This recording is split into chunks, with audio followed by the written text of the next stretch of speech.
welcome to the Business Behind Your Business podcast, where we have the conversations to help your business grow and thrive. And I'm your host, Paul Sweeney, bringing you these conversations where we share our experience, tips, case studies, and lots more to help you run a great business. Today, we've got a live recording in front of a full house audience. You can make some noise. Okay, so we're recording this episode in front of a live audience, and we've been having a meetup and getting to know each other beforehand with some of our regular contributors, some of our past guests, and of course our most important people who are our listeners. So welcome everybody, and it's great to have you here. So we're recording this as part of our first meetup, and if you've missed out and you've got a bit of FOMO, you can check out what's been going on social media, and if you follow the hashtag of BBYB Meetup, all one word, on social media, and see what you've missed. And next time we put out an invitation, make sure you sign up.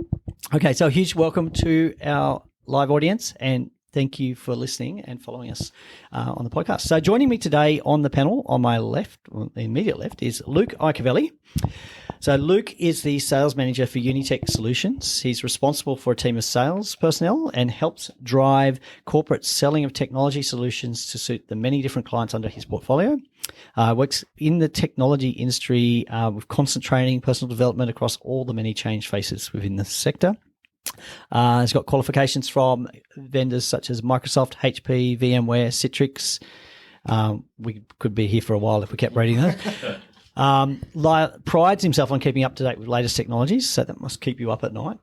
There'd be a lot to do. Yep. And communicating to these solutions to clients, and works very closely with the sales team, conveying all his knowledge.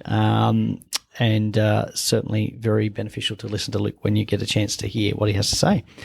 On the other side, or not on the dark side, but on the other side, is David Ferris. David is the Senior Client Broker and Division Head, Enterprise Division at DavelCorp Insurance Brokers. He has diverse insurance industry experience over 35 years, which includes roles in risk management, general insurance underwriting, facultative reinsurance, that's a nice one, and underwriting, agency management, and insurance broking. And with all that experience, he's perfectly placed to give you a lot of value as clients and as a risk consulting insurance broker. And he does have quite a proven track record with larger clients, groups, and associations. So it's great to have you guys here. And me, well, yeah, I'm a chartered accountant. Certified business advisor, and I love working with small, medium businesses, and that's why I do this. So back in 2015, I founded Pretium Solutions, basically so I could provide the higher level, more value-based advice to small, medium businesses, because they're the cornerstone of everyday life, and behind every business is a real person, a family, and a community. Now, the topic that we're going to talk about today sort of come out a bit as I was wandering around my house while my family was away, and I noticed a lot of stuff had just accumulated particularly over the past 3 years. There's a lot of stuff. Now, unfortunately, they didn't stay away long enough for me to throw all that stuff out. But there was so much stuff being stored and accumulated, and looking around, there was things that we have not used for years. And we'll probably never use, because things have changed and life has changed, and we're just accumulating things. Now, they all gather dust, and they cost money and things. So I did a bit of a stock take of what we actually used in our house and what we don't use. And I started throwing things out and earmarking things to be sold, or put it away, or it gets thrown away. Threats to my children, to which they replied, nah. But anyway, we're moving forward, chipping away. So one room at a time, one drawer at a time, I'm collectively going through the house and throwing things out, cleaning up. But my business, there's 3 years of accumulation of stuff during COVID. And when we look at it, there's stuff that's been happening that we no longer need. There was stuff that we did before COVID that we've still got hanging around the office. There was solutions or software services, subscriptions that we were using before COVID. We stopped using COVID, and now the way we do things is different, so we're not using them anymore. But they're still there. So we need to do some cleanup in there. So I was thinking there's probably some other areas of your business that you also need to have a look at cleaning up. So that's where we came up for the topic for today of revitalising your business, preparing for a prosperous year ahead. So we've had a lot of challenge in the past 3 years, widespread disruptions. So it's time, I think, to get on a spring cleaning journey for your business is what I'd like to say. So we're going to have a look at what are some of the essential things that we should be looking at from a couple of different perspectives here. So I'm going to talk a bit more generally, but we've got Luke from the IT angle and David from the insurance angle. So let's get started. So what does a business need to clean up? I mean, particularly after the past couple of years, and have the insurance requirements actually changed? So Dave, what have you got to say about that? All right. Well, let's talk, I guess, more broadly, general, not sort of insurance specific, but just as a small business. I think there's a real imperative to know in a business what services you are engaging externally, what contracts that you actually have and are engaging with others, and what are the implications of those contracts. So the clean-up mindset is about everybody's looking at the moment to cost save. Expenses are increasing. The cost of everything's increasing. So the whole idea is, as a small business, what do I need to take a stock take of? It's not necessarily assets, but it's also the services that you're engaging other people to perform on your behalf. So they could be accounting services, IT services, insurance broking services, but take a bit of a stock take and say, and focus on what is the value that I'm actually deriving from that cost I'm incurring in my business. And you might say, some of these things I'm engaging, I can handle myself now. Business has grown up a bit. Or, look, I've just engaged in this service provider, when I was starting out, and I've now evolved, and maybe they're not the best service provider for us any longer. So it's worthwhile with a clean-up mindset to have a real good look at all those outgoings that you're paying out as a business to ensure one you understand the value they're deriving for you and your business. Can they be done alternatively, or should I actually engage with someone else to get a better understanding and a different perspective on those outgoings that we're currently engaging? Does that make sense? Yeah, absolutely. And look, you mentioned we're dealing with a lot of different suppliers, and maybe that's a good thing to do is actually, and look, going back to my spring cleaning, before I actually went around the house madly throwing things out, I actually did a bit of a stock take of each room and said, well, what's in there that we've got? And then do we need it? Do we keep it? Do we throw it? But maybe a starting point might be to actually have a listing of who are all the people that you're contracting with or that you use as suppliers, and do you still use them, or what is the risk of continuing to use that business? So it becomes initially a bit of an audit. And then through that audit, you can identify either gaps. Oh, my goodness, there's things our business has matured and grown such that there are services that I do need that I'm not actually engaging with at the moment. Also, there could be some duplications, things that, hang on, I've got two different service providers that are actually addressing similar components. So you can consolidate and actually make some savings that exercise as well.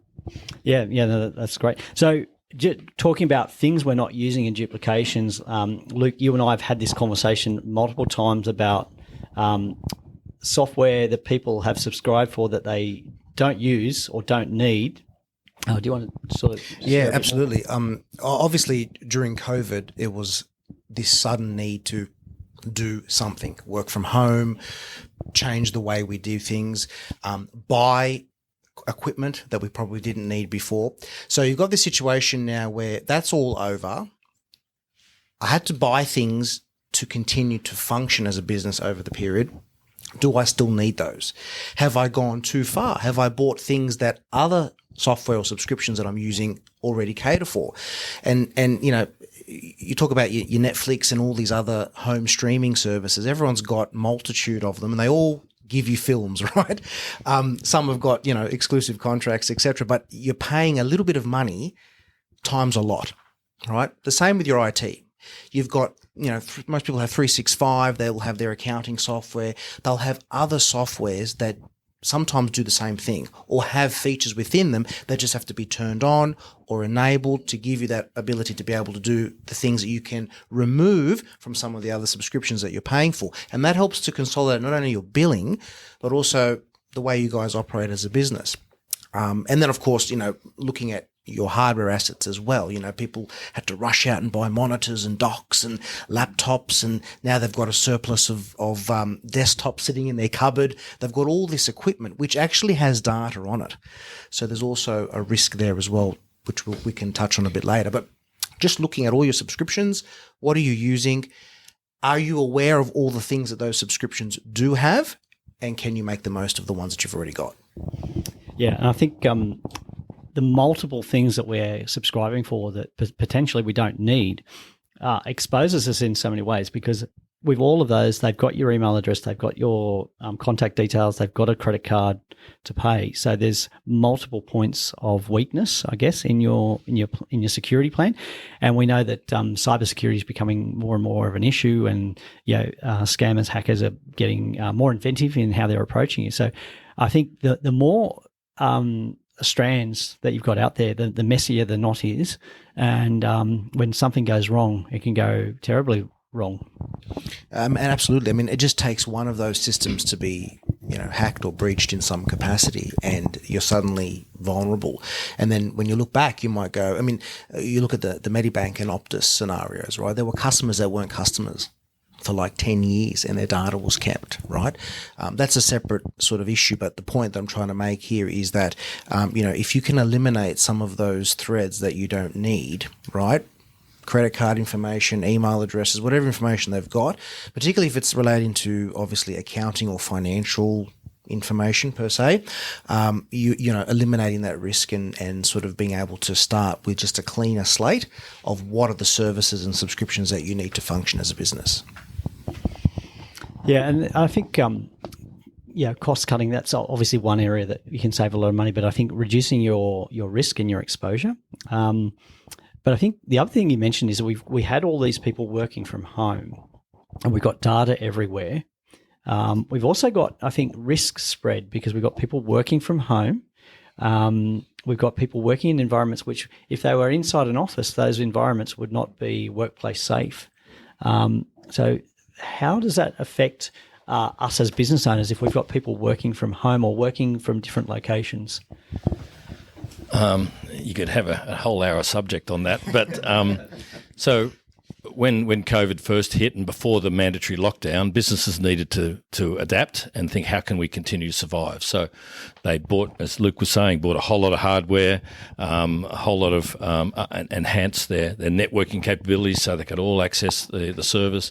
And that, it was a quick fix. It was like, right, phew, we're still back in business, even though we're operating with home, irrespective of the fact there's kids running around and your home is not a safe work environment compared to an office.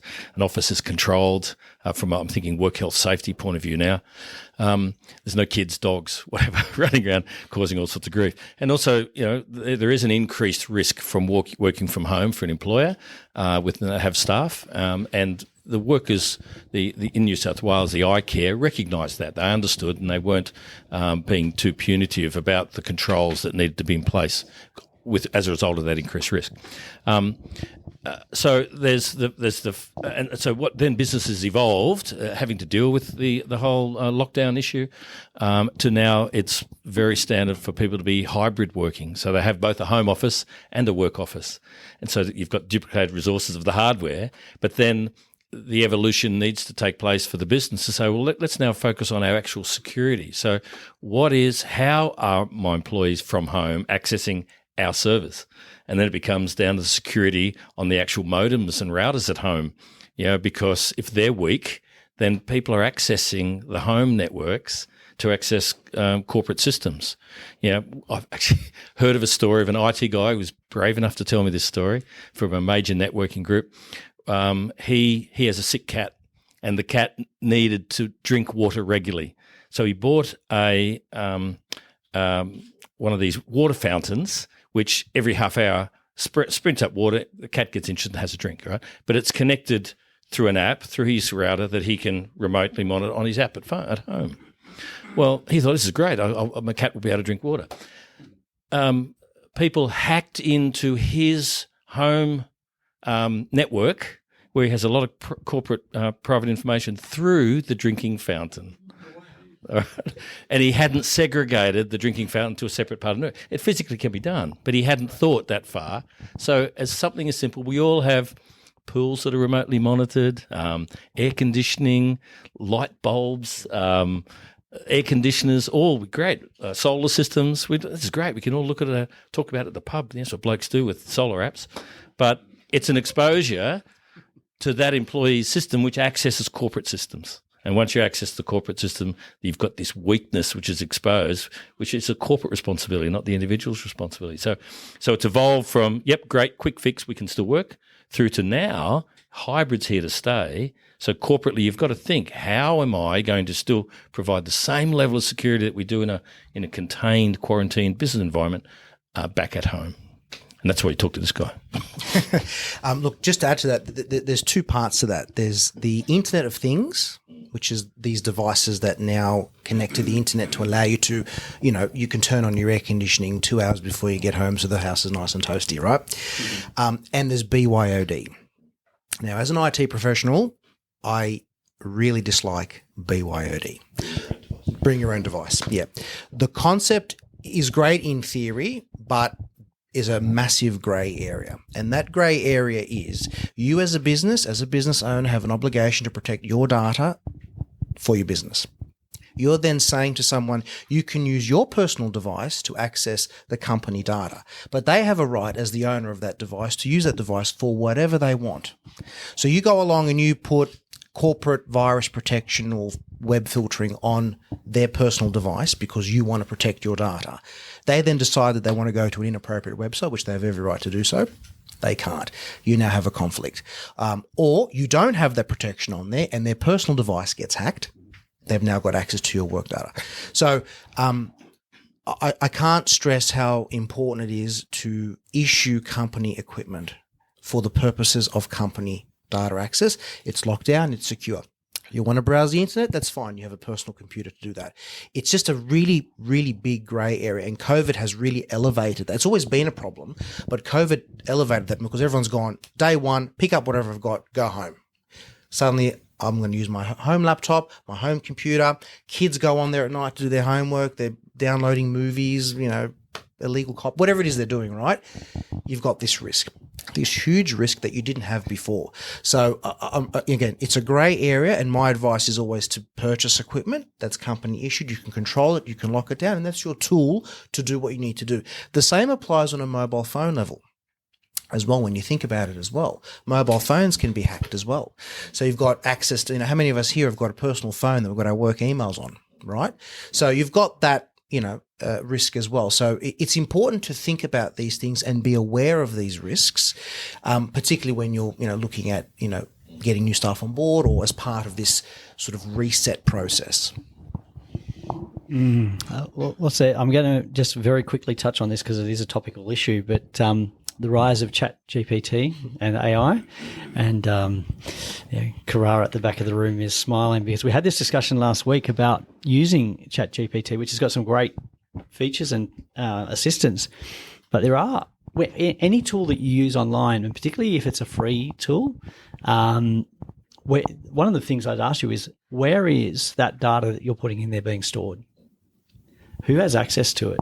So the AI is using it for machine learning, but where are they keeping that, and how are they learning, and what else are they teaching by using your data? So you've got to be very careful about what we share.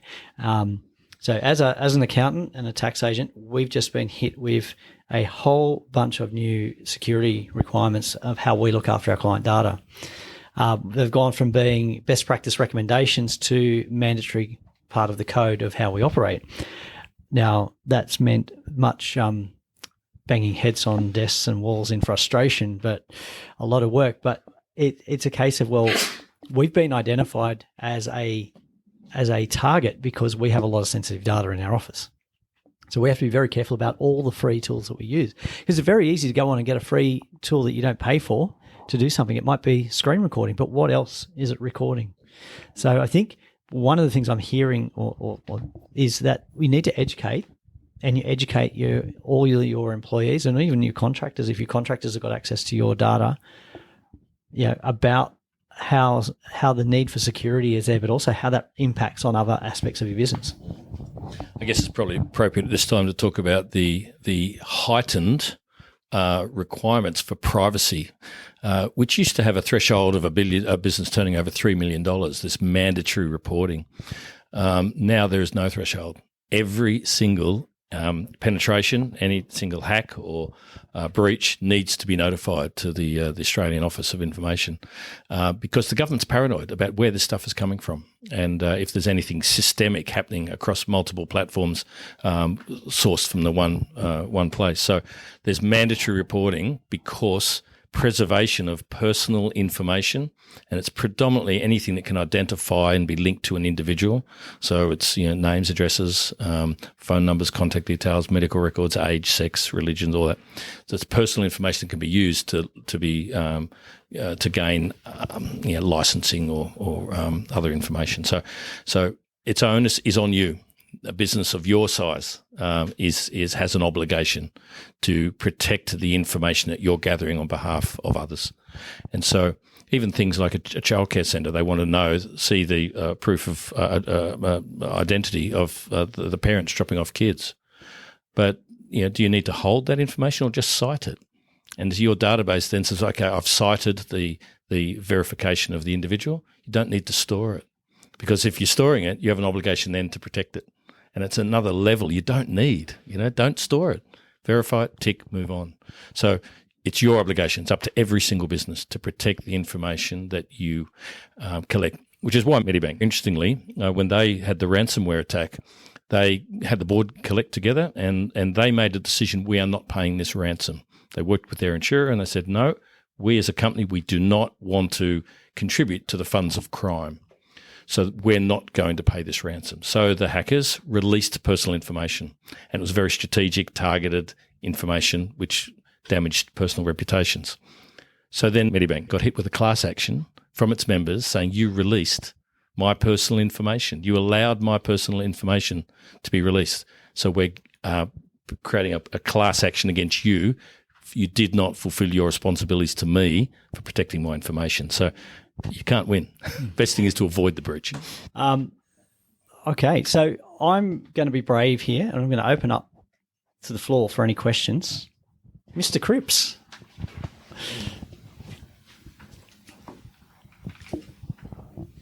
Thank you. I might start on the cyber subject, if that's okay. I might start with Dave, actually, in terms of how critical would you say it is for even a small business to get cyber cover?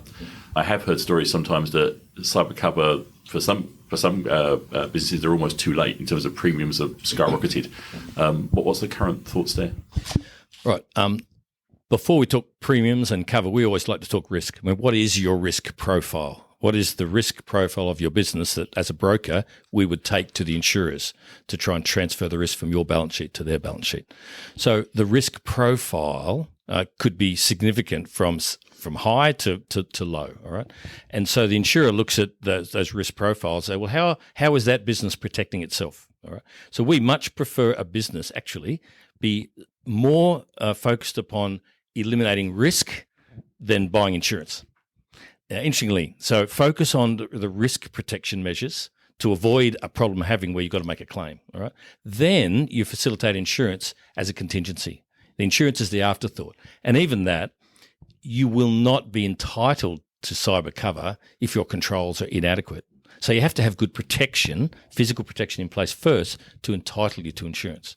Now, I guess cyber insurance as a class has been evolving for the last 7 years, but exponentially over the last 2. And what that's meant is a lot of insurers have just shut the door on cyber, and then others have reopened. So now that things are becoming more robust and clear, but the vast majority of policies that are in the market at the moment are actually able to cover risks that the insurers aren't even aware that exist yet. All right. So the way they've been worded, they're quite holistic in their coverage and broad, but the risk that they're protecting is still yet to be created. All right. So they're continually re-engineering their wordings and re-underwriting with bigger excesses. We've got clients, for example, that pay a premium of $1,000, with a $500 excess, up to clients that pay $1.5 million with $1 million excess. So it depends on the individual risk profile. But it's a good question, Paul, because it starts with any business, any size, what is actually my risk? All right. And if you can mitigate that risk, because the insurers' risk profiles come down, or their rating metrics are very much about, well, okay, what are the controls in place? What are your protocols and procedures? And talking about, you bring your own devices and people working from home, all that's included. They're very comprehensive questionnaires. But then it also goes down to how many records are you storing? Because the loss will be, one of the covers is the restoration of those records. So if you've got 17 million records versus 100 records, it's going to be less of a risk profile. But the biggest cost, and sure, I mean, if you have to bring in a forensic accountant or a forensic IT person to rebuild your records, that cost a bit, but it won't bring your business down. The biggest exposure is if your system is used to perpetrate a loss on somebody else, and then you could be found liable, and that's where the dollars come in. All right, so it's not just the restoration of the costs. Just going on from that, so I have a client who is a community football club, and the committee are all accessing the data from different computers at home. And the main system that we use is a system where all the players register. So they give their personal data to us through this system. Is the company that runs that system, should they be managing the risk? Or do we have to make sure that we are managing the risk of all those committee members so that we're not exposed, like my client is not exposed? Do you understand what I'm saying? Like, how does that work? Excuse me. I guess there's different layers of risk there. I mean, because you contract them to perform a service for you. So there's that contractual obligation. What are they doing? Are they fulfilling that for you? And whether you've got cyber breach conditions in that contract, I don't know. All right. One would expect that as a professional IT provider, they're going to honour their delivery of a professional IT service. However, if it's silent, well, there's more exposure to you than them. But then there's also what is the arrangement for the collection of the data versus the storage of the data, and do you actually need to hold all that data that you're asking? So you ask yourself, because you want to de-risk the data, so if it just becomes a name and an address, that's less than a whole range of other personal driver's licenses and Medicare numbers and all that sort of stuff. Medicare numbers, not Medibank numbers. And so you've actually got to do a bit of an audit. Okay, so what are we asking and why? Why do we want this information? Because a lot of it, well, every club asks for it, but why do you need it? And then you say, well, what are we contracting out? So what are they assuming? But then you still, at the end of the day, the player registers with you, and they're going to, if they have their personal information used elsewhere, they will hold initially you accountable.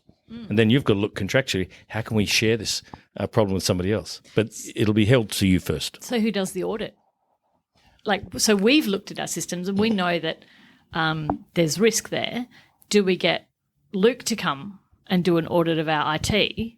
But how do we do that with all those different computers? The challenge that you have is that you're using a third-party vendor in a subscription-based model. So it's no different to, your Xeros and your Microsoft 365, right? When you sign up with them and when you buy licenses through them, you enter an agreement with that vendor. For example, right, prior to, say, 5 or 6 years ago, anything that was in 365 was stored overseas. Okay, and this issue was raised when a number of our non-for-profit clients in certain industries, they have a legal obligation that their data must be stored in Australia. Whether it's in a box in the desk or whether it's on servers in Australia, it had to be Australian-based. And they weren't aware that it wasn't. So they were very hesitant to move. That's now changed. So with Microsoft, you now buy it from Australia, it's stored in Australian data centers. So that's very clearly now described. And so a lot of these software vendors, subscription-based, are improving their terms and conditions and making the transparency very, very clear. It's also worthwhile having the conversation with them. Where's the data kept? Are you backing it up? Because, a lot of people don't realize that anything that's stored in 365 is not actually backed up, right? It's actually a clause in the contract. Microsoft has no responsibility for backup, right? They have a responsibility to keep it there, And provided you don't delete it or it doesn't get corrupted, it stays there forever. But the moment you delete it or it gets corrupted, that's it. So there are third-party backup systems for 365. So things like that, understanding that, right? So, when you Xero, and Paul, correct me if I'm wrong, Xero and some of these accounting systems, they provide backups of their systems. Microsoft doesn't. And many people know that, right? So it's worthwhile having those conversations with those vendors. Okay, where do you keep your data? Do you back it up? No, we don't back it up. You have to have some sort of backup. In terms of this, of everybody accessing the system remotely, you've got that BYOD issue again, and they're obviously going to a browser. They're accessing a cloud-based system. So there are ways to tighten that a little bit. But because it's their own device, you can only go so far. You've got to look at the back end stuff, where they're logging into. Is it secure? Is there a way for them to have their laptop breached and then get into that system? Do we have MFA and other multi-factor authentication, other types of protection on the login screen before they get to the data? So there are some measures that can be taken, and a lot of these vendors now are making multi-factor authentication a mandatory requirement, right? Something as simple as 2 steps to get in. Some of them are even going a 3rd step, right? Really, really important to have. And if it's not activated on your accounts, activate it. Activate it now, because it's another buffer, right? So just some of those steps to, go through some of those steps. Using their own devices, you can't control that unless you start issuing them devices. But you can take some steps, after that process from the logins page back. How's it being protected? Where's it being stored? Thank you. And I guess just on that as well, Amanda, it won't be a cyber hack or a cyber incident, but you've also got to have your protocols in place to say, what could a team manager actually get access to? Because they could actually have legitimate access and take information and use it personally. So what's your protocol around that? Yeah. Great. We've got time for one more question, if anybody wants to. Yeah, Mark? Luke, got a fairly open-ended question for you. You can take it any direction you want. In your role as a small business technology specialist, are technology solutions from vendors moving too fast, too slow, or just right for the customers of small businesses? And I'll just elaborate a little bit on my question. Over the past 10 years, we've seen technology move from being a cost center to effectively a profit center. And we've seen, obviously, this shift away from personal contact towards automated services. Are things moving too quickly? Are businesses losing out because of automation services versus the soft contact that used to be the case? Yeah, that's a good question. I've been in the industry for 18 years and our business has been around for 34. So we've seen a lot of technology change, and technology always moves fast. It always has and always will.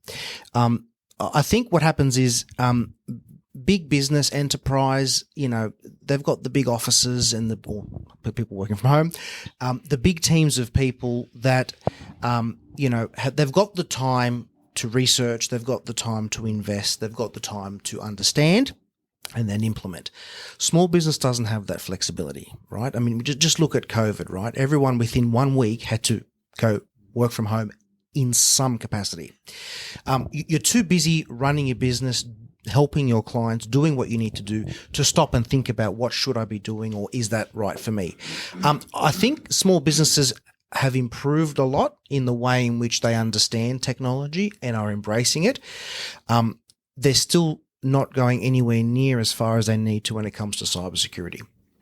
And they're not, I don't think they're, privy enough to just how serious it is. And I think the Optus and Medibank cases and Latitude as well really opened up everyone's mind to go, oh, wow, this can actually affect me at a personal level. What about my business? So it's moving and people are embracing cloud and we're all taking the right steps forward. But there needs to be a little bit more thought about small business tends to always think technology is that cost. It's always a cost. It's a cost. But if I go up to them and I pull the plug out of their computer and say, you can't can't use your computer today. How much of a cost is that? So they're still not spending or, I guess, focusing as much energy and effort as they need to be in technology, particularly around the security space. If that kind of addressed. So it's moving fast, it's moving well, and people are embracing it. Small business still needs to do a little bit more, and I guess needs to really take some time to go through, talk to your teams about how we're using technology. Could we be using more? AI is a big thing now, and it's a concern, but it's also, there's a benefit to it as well. And people are always, particularly small business, a little bit, should I, shouldn't I? Should I use a bot? Should I use a chat thing? What does all that mean? And then what are all the risks and the privacy that complements that? There's a risk there as well. When you've got a constant rate of rapid updates from your technology providers, the more apps that you use, the more risk you've got from not knowing what you should be doing correctly or how it interacts with other apps. So as an example, we have, I think, 42 different applications that interact in terms of how we work with clients. We've covered that down from 48. Okay. And part of it was we looked at it and said, well, hang on, this particular package has evolved. And it now replaces a feature that was working in another one that had limitations on it. So we've moved across to that new package, but there's been an education process. So we've re-engineered how we operate, and we've actually created a lot more efficiencies. We've got more understanding of what we're doing. But it's also meant by adopting that one change correctly and going through and researching what are the implications of making this change, we've actually been able to eliminate other parts of the puzzle. So we've eliminated, I think, 5 to 6 apps that way. Now, that has another benefit because we have less working parts, we have less things to maintain, less things to learn, and less things that can go wrong. So simplifying our processes has been a core thing, and really paring back, because one of the things we noticed is that we're on some legacy pricing for some of our tools, one particularly our CRM system. And what we identified that if we wanted to access one of the new features, we'd have to upgrade on the plan. So we would then go from $49 a month to $49 US to $482 a month. Small price rise. Yeah. So we found also a lot of vendors have actually held back price rises during COVID and have increased them. So that's also a time when you're getting those notifications asking, well, are we actually using this? Because if we did an audit of how much you're using some of those key pieces of technology in your business, for a lot of them, you're using less than 5% of the capability, or you're not using it as well as you should. So with these advancements, it's a good idea to take the time and invest in the training and understand how to actually get the most out of it. And then you'll probably find that, hey, we don't need that online tool. We don't need that free online tool that exposes us to a few more risks, because in our Office 365, we've got this actual capability. We just need to spend half an hour to an hour learning how to use it with what we've got. So we can have a look at our processes. And even though technology is adapting fast, you don't have to necessarily take it up.